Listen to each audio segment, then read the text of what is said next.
Thanks, AJ. Thanks, everyone. So small companies want to be big, and big companies want to act small. I used to work for HSBC in their global digital team, and every month we would have a curated set of fintech startups who would come along, pitch to us what they have. And there are kind of two conversations used to come out of that. We in HSBC, with our 25, 30-year-old mainframe systems, they were built, they would maybe do a release maybe 4 times a year. That was what their original purpose was. There was us trying to get them to release 6 times a day a few years on. We'd be looking at these guys going, God, they're quick. Why can't we have their tech? Why can't our stuff look really shiny like their stuff did? They built it in months.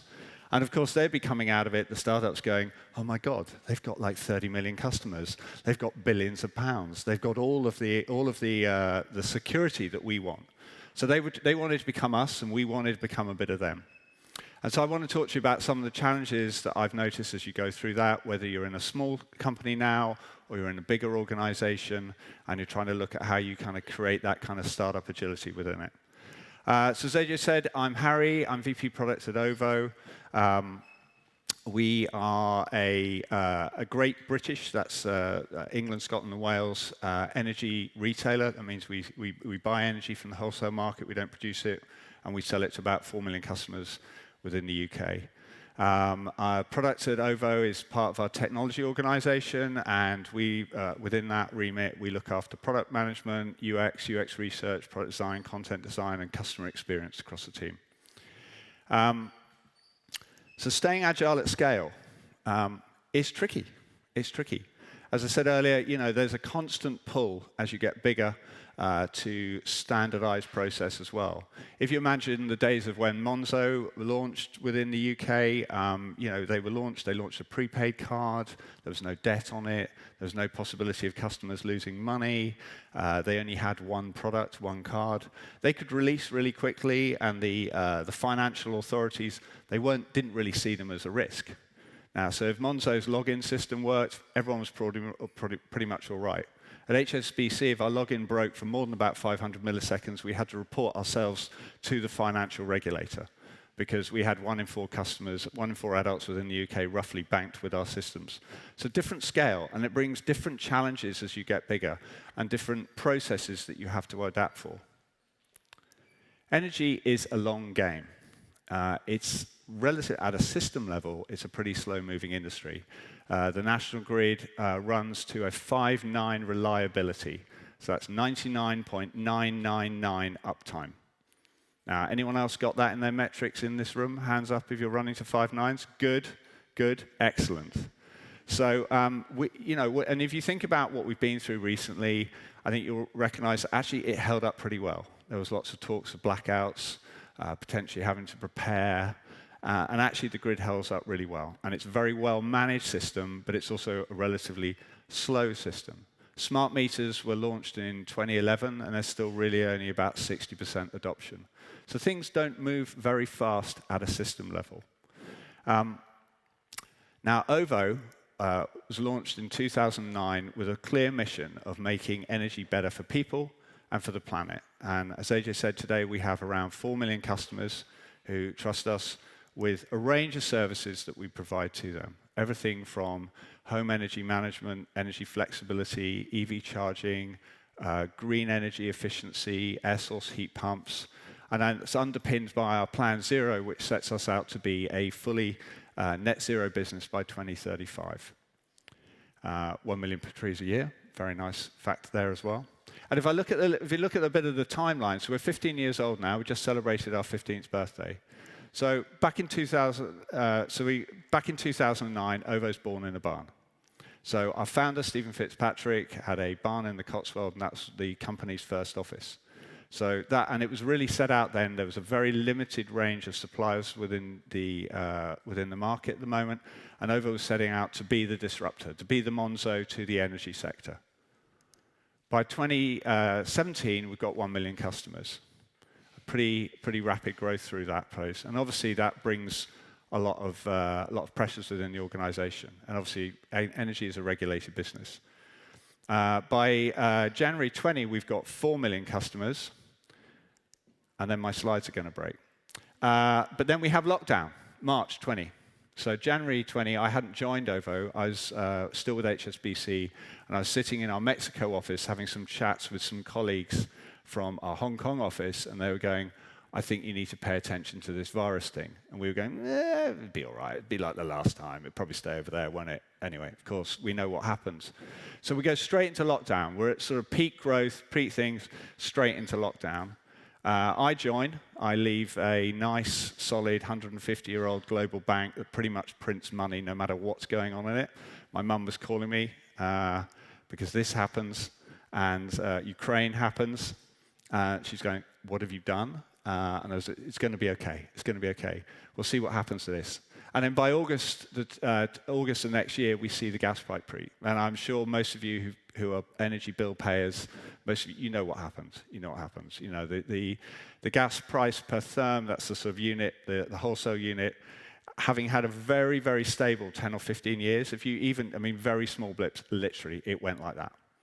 And that created a huge, huge consequences. So between that 1 year, 31 energy suppliers go bust. Now, at the time, the barriers to entry to be an energy supplier into the market were relatively low. The regulators changed a lot of things around this to try and introduce a bit more stability.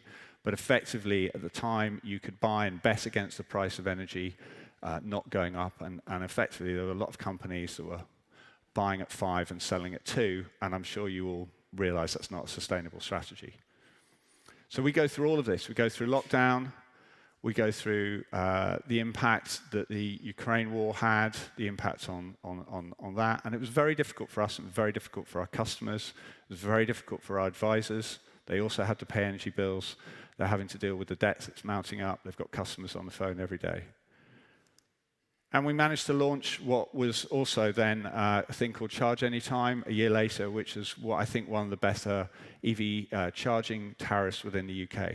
And it was different because what it allows us to do is to actually look at exactly how much energy you're putting on your EV and charge you a different rate for charging your car that you would for running electricity into your home. So you can run your car for about 2.5 to 3p a mile if you charge it, if we control the charge. And that for us is key, because for us, the digitization of the energy sector is about driving flexibility, about creating interconnected systems that allow us to move power around the system. So a pretty tumultuous year. So how's it going? Well, I'd say it's going. It's going would be my answer to this. I think sometimes when you're doing presentations like this, they're a bit like our LinkedIn profiles. They're very shiny. We're only going to show the good stuff. And within the limit of our media team, who've crossed out most of my slides, I am going to try and give you a little bit more about the gritty reality of what's going on. So it's a journey. And like most journeys in life, it's not a straight line. And going through and navigating through those, I think one of the key things is, particularly when you get bigger, you get more complexity, you get more systems, you get more people, you get more, as you heard yesterday, if you listened to Kelly, and you get more politics.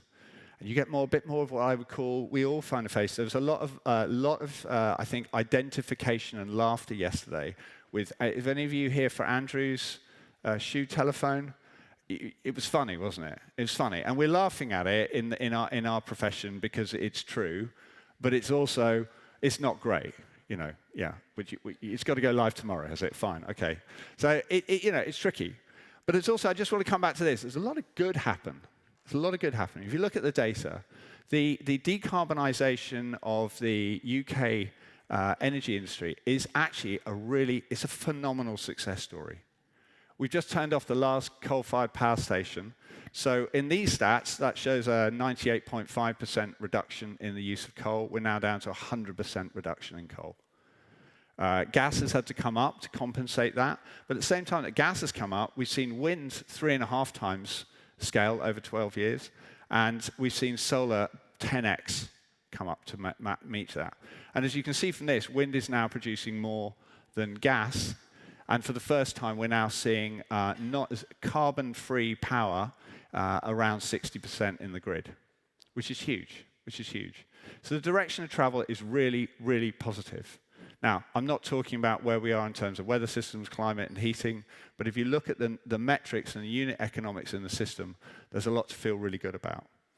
And at the heart of all of this is around digitizations. So smartphones and smart meters allow us to connect to our energy. And the key for the decarbonisation of the grid and the system in our homes is about actually connecting to energy. Now, those of you who've maybe got the traditional meter where you have to phone in or you give a read every month, there isn't a lot to get from that. You just have to do that read, etc. But what we really have the opportunity with smart meters and the shift towards decarbonising our transport, generating and storing power within our home, and is to move to this thing called half-hourly settlement, which is one of the biggest shifts we're seeing coming within the industry. Now, historically, what we would do is we'd buy a bunch of energy from the wholesale market. That would be based on our forecast of how much you're going to use, how much our customers are going to use, and then we would sell that energy onto our customers, and we'd hope we got the forecast right. So it's quite a slow cycle time. What half-hourly settlement allows us to do is, within a half-hourly period, so 48 times a day, is to buy and sell energy straight through. But that also creates 48 price points within the day. And the interesting thing, if you look at the way that energy flows, is the peak energy demand is between 4 and 7 p.m. That's pretty obvious. We all come home. We want to heat our dinners, heat the homes, have a shower, etc. as well. But that's also peak cost, and it's peak carbon production. So as we decarbonize, what we're trying to do is help our customers connect with their energy, make their homes more efficient, and to shift the load into a more balanced profile across the day, because that gives us the carbon reduction we need. So introducing flexibility, connectedness at a really significant scale within the system. So what we're doing within product and within design is like, how do we tell this story? How do we tell the story of what a connected home looks like? How do we connect the home to the grid and to the wider environmental challenges we have? And the reason why I think we find that challenging is really the reality is most of our customers want their energy to work, their relationship with their energy supplier to work like the relationship they have with their light switch. They don't really think about it, is the light switch going to go on? If you come back to that 5 nines reliability, it's just going to work. So the big challenge that we have to do is kind of wake up our customers, connect them to their energy, and connect them to a value proposition that resonates with them. And inevitably, it's going to be grounded in price. But it also, we know, although price is a primary driver for our customers, they're also really concerned about climate.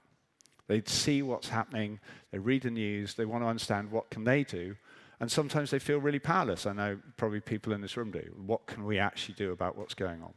So I want to share with you a few tips, a few things of what we do and my experience with this, and how you manage through that process, and how you manage it at scale, because we're not a small startup with one product. We have a lot of customers, and you inevitably have a lot of variability in your customer type starts to come in. So you need to have a plan. You need to have a plan, and we do. We have the plan.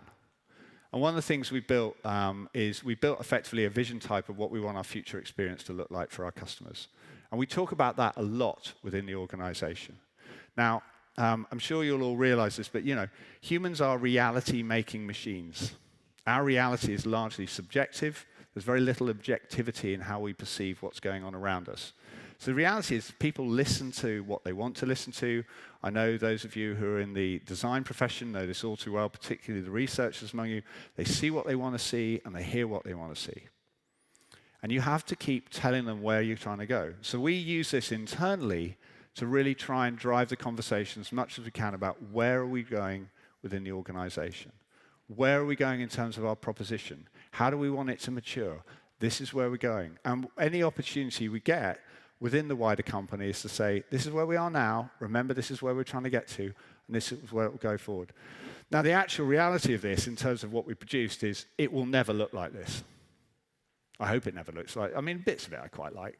But this was never meant to be a finished prototype. This is a vision type, and that gives us a lot of flexibility. It also gives us a lot of efficiency, because we don't have to test this. We don't have to see how it works.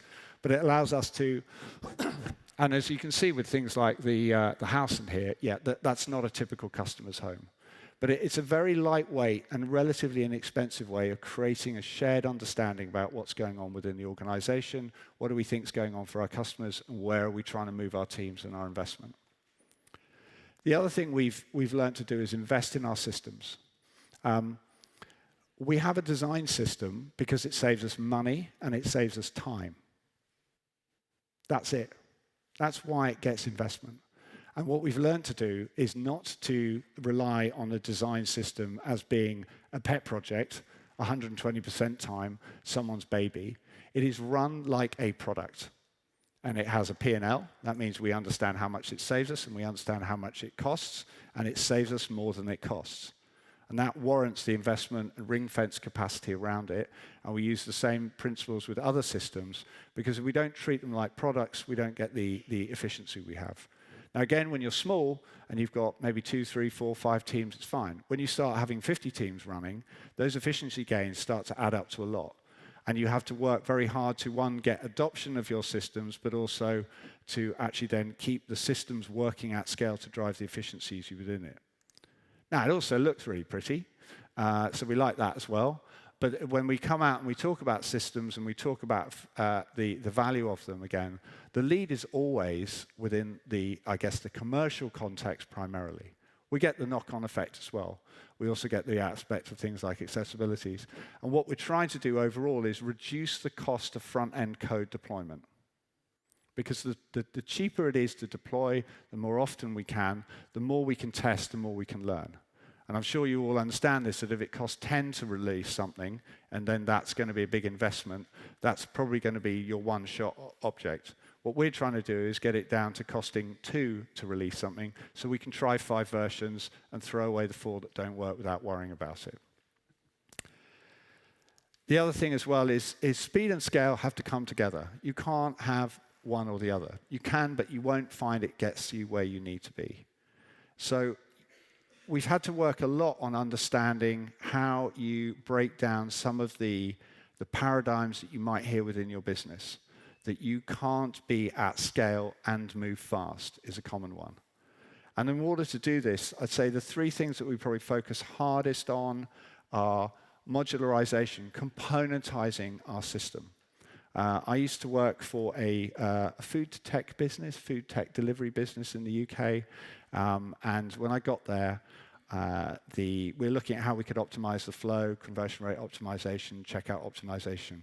And the basket that they put in was awful. And I was like, well, this is really easy. Look, I've just started, quick win here. I'm going to get loads of brownie points. And he said, you can't touch the basket. I said, well, why not? Well, it's pretty much stapled to the back end. We've got it built externally. The team who built it don't work here anymore. No one knows how it works, and if it goes down, we're screwed. So there was I thinking, I'm going to be looking like a real hero really quickly. Look at all the money we're going to make. And it's, again, it's a good example of when you're starting small and you're moving fast, you've often got to cut corners. You're going to create technical debt, and you're not going to think about the architecture of your system. Unfortunately, what I found is when you start to scale, those architectural shortcuts, the lack of thinking about the separation of concerns within your system, be it within your design systems, within your front end, your relationship in terms of your intermediate, your API layer, and your back end systems, they really start to bite. So invest in those, invest the time in thinking through that. One of the biggest changes that I've seen us go through, taking forward from my previous work in my previous organization, is a lot of teams work UI, UX, then they think about the API they need, and then they wonder where the data is going to come from. You've got to do it the other way around. And we teach our product managers to think data model, API, UI. Data model, API, UI. And the reason being is if you don't understand the data model, and most software is just moving data around, and you don't understand the services, then you will tend to what you will build as a service that is constrained to the user experience, the flow that you've got. And then what happens when someone comes along and wants to plug it into AI, for example, is they realize it doesn't work. And if you're not careful about how you manage that, and you have your service catalog internally that shows it all out, what do? They build another one. And it pretty much does the same as the first one, but now they've duplicated it. And at HSBC, we did a whole program around this. If you want to think about a banking app, one of the things you need to do is you need to get a list of the customer's cards. Well, guess how many APIs we had in the UK for getting a list of customers' cards? We had 14. 14 APIs doing exactly the same system. So we had to rationalize that all down. Start small, create your feedback loops, and then foster more of an iterative development model, agile as it is, because it reduces risk. You don't know if software is going to work until you put it live. Therefore, you want to put it live in small chunks. And again, it's a risk reduction. Waterfall's great if you know what you're doing. If you're going through a repeated, known process, you can really standardize every step of it. Well, most of the software I think probably most of us work on, we're trying to see what's going to work and look for the wins. And the hardest thing I found is throwing away the stuff that doesn't. You've probably all heard the cliche, fall in love with the problem, not the product. I think it's hard. You've got to fall in love with the product a little bit. But actually taking the time to pare things down. So we think about our product portfolio, we think about what are we doing in terms of exploratory work, what are we doing in terms of scaling, try to get it up, see how it works at scale, what are we doing in sustaining, and what are we doing in demise. And if we don't see an investment in the demise side, that's a red flag for us. We go, hold on, if we're not taking stuff out, we're not going to create the funding to put stuff in at the beginning. Kelly yesterday talked about learning the language of business. I think the lingua franca, the common language of business, is metrics. You need to understand your KPIs. And they're not just about the development metrics. We use these, a common set of metrics across all of our teams. It's about understanding how the business works and how you can take that within your organization. One of the things we did within the plan at OVO is we have a very simple algorithm that shows how we make money as a business. Because a business that doesn't make money, and you go back to the timeline I've shown, is not a sustainable business. If you can't understand that work. So we understand like how we make money in terms of the energy we sell, the debt we hold against it, the cost to serve to the customer, etc. And we use that a lot in our conversations with all parts of the organization. We try and break down the idea that there is a bunch of folks called the business, who are the only people who can talk about that. I don't know if a few smiles have anyone else. You have the business as a term within your organization, and they're separate from everyone else, what you do. Try and break those barriers down as much as you can. And this is the last thing I'll just talk about. Watch out for the traps as you scale. And I'm going to try and explain this concept within the renewable energy vibe, the metaphor. So biomass has emerged a lot. And one of those things in that chart along the bottom was biomass that's gone up. Now, if you think about fossil fuels, pretty much most of the energy we have on our planet comes from the sun. Okay, so the sun's energy comes into our environment. The heat creates heat. Heat is not evenly balanced. That creates different air pressure. That creates wind. So most of it is about moving photons around within the system. Fossil fuel, coal, oil, gas, is biomass that's taken from putting a photon through a leaf. Leaf converts it, turns it into carbon, builds a tree dies, 500 million years, we pull it out of the ground and we burn it. Biomass is the same thing, but with trees we cut down yesterday. Now, biomass looks like a really good idea because oil and gas are dirty, we don't want those, trees are green and lovely, let's burn them instead. But, it makes a lot of sense if your business is burning stuff to produce electricity. You want more of that. Just the same as people who say that hydrogen works in cars and home heating tend to be the same people who like piping combustible stuff down pipes into something, a car or a boiler, and burning it. It's a delusion. It doesn't work. It's the most grossly inefficient system when you compare it to taking a wind turbine at 40% efficiency that takes sun, heat, air moves, take the air, put it through a turbine, create an electron. And what we're trying to do within OVO always is to understand are we going through a biomass process? Somebody over here has an idea, goes through 15 different hops, gets filtered out. Or are we trying to reduce the cycle time and the hops and start to have a wind model? The thing I think you will find within business is rather like there are people who like burning stuff to produce electrons, and they get a bit defensive when people say you could just have a wind farm. There are definitely, I found, points within organizations where you will meet that resistance. You will meet people who say you need to be biomass and you have to constantly challenge, which means that what you're doing is you're changing the status quo within an organization, and you will meet resistance along the way. The thing I'll finish on, though, just to go through that, is just remember that when you're meeting that challenge, when you're challenging the status quo, pessimists always sound smart in the short term, but in the long term, it's the optimists who win. This narrative around renewables, we call blackout. Has anyone here got an EV, electric vehicle? Put your hand up. Great. Has it blown up recently? Just spontaneously caught fire? Has it collapsed a car park? Anything else like that? Just caused general global collapse from it? No. They don't blow up. In fact, they explode less than internal combustion engine cars. They don't collapse car parks. And the reality is we're now seeing is the battery pack on your EV will generally outlast the chassis. But the fear, uncertainty, and doubt industry will say to you, they're just going to be awful. So I'll just finish on this. Have a plan, invest in your systems, think about speed and scale, measure the same things. If you can't measure the same things, you can't talk commonly across the business. Watch out for the traps. They're coming. You need to see them, and you need to count against it. And above all, stay optimistic. Thank you.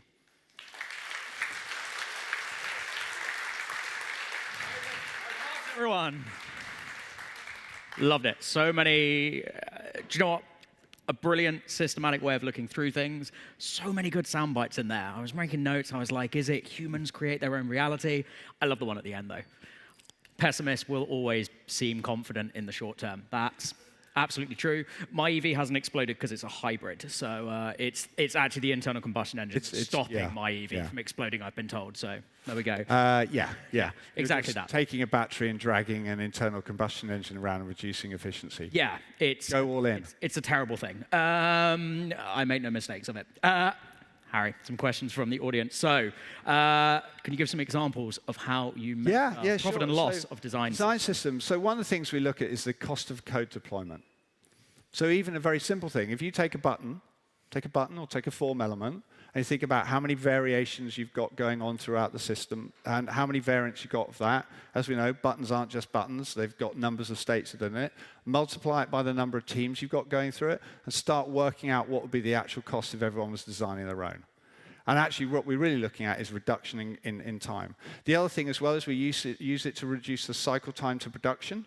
So if you're launching something that's new and it all entirely uses the design system, we know it's accessible. You don't have to go through an accessibility loop. We don't have to go through extra things. So we introduce incentives. Teams who want to get stuff live fast and meet deadlines use the design system. If you go outside the design system, we're going to put a brake on it and we're going to make sure you hit a certain amount of hops.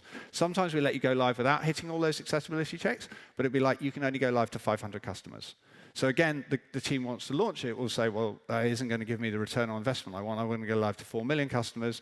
Then we'll say that to use a design system.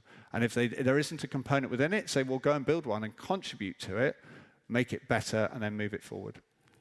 Fantastic. I guess on that then, making the design system so integral to aspects going through, does your design system have a PM in your product? Yeah, but no but. It doesn't. So there is a PM that looks over a number of global components and frameworks and systems. They're not dedicated to the design system. We largely leave it to engineering and UX practitioner and 2 engineers to develop it on their own. And they can do it. They're pretty good at that. So it's fairly light touch PM. But yes, there is a PM ultimately over the top of it, but it's very, very lightweight. Fantastic. All right. How do you find investors for a startup to launch and scale up? This is slightly outside of what you've talked about. Well, I think talk to a lot of people. The one thing I would say, if anyone is thinking about launching an idea and the first thing you want to do is go and pay for an NDA, is don't bother. It's a complete waste of your money and everyone's time. The biggest problem I found, having been launching a startup, is not people stealing your idea, it's people giving a shit about your idea. So don't put any barriers into it as well. So don't spend money on lawyers, go out and talk to a lot of people. But generally I find, ask for help, most people want to help you. Fantastic.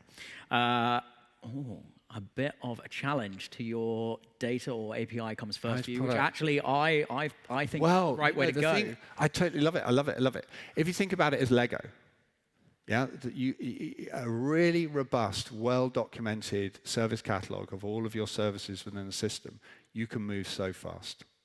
Because often what you're saying is, I can take that from there, pull it together, put it into this, and I can test this with my customers.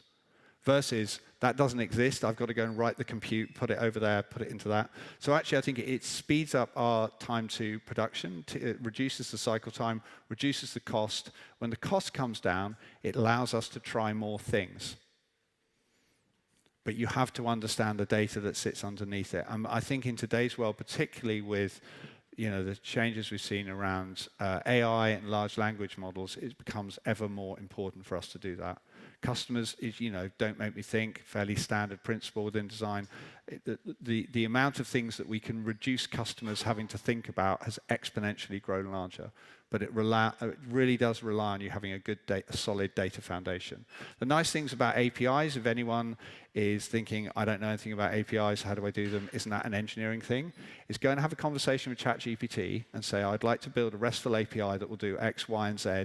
Can you help me design it? And it will pretty much build the entire thing for you. And then you can sit there and you can ask it loads of awkward questions. What about this? What about that? How do I do this?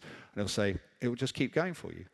So also there's systems like Gravity, which is an API management platform, that have really simple drag and drop interfaces. So you can effectively say, this is the data I need in this system for it to work, and it will pretty much build the whole thing for you. Amazing. Data APIs first, it will build for you.